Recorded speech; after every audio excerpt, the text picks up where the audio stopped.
wait lang, ayun. Yun, kamusta mga kapangkat?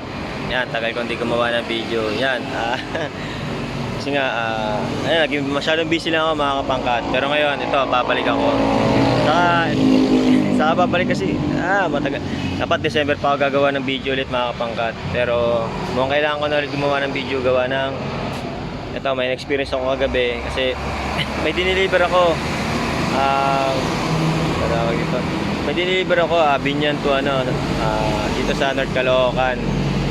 Inabot ako ng ng 11 kakahintay. Hanggang tinuwi ko na yung yung parcel. Ayan, ngayon nandito ako, na-deliver ko. Na-deliver ko na dito sa building na yan. Diyan sa building na yan. Bali yun, umabot yung shipping ko ay nasa 706, syempre, times 2. Tapos nag-add pa ako ng extra service, 70. Kasi hinahanap ko pa yung address mali yung pin dapat pinihin ko, kaya umabot ng gano'n. Yun nga mga kapangkat, mukhang kailangan ko na ulit gumawa ng video. Kasi kailangan malaman dito ng mga kapwa rider ko na delivery rider o lalamove rider, lalo na sa mga lalamove rider. Kaya yun, nervous ako. Hindi na ako sanay gumawa ng video kasi tagal ko na tengke.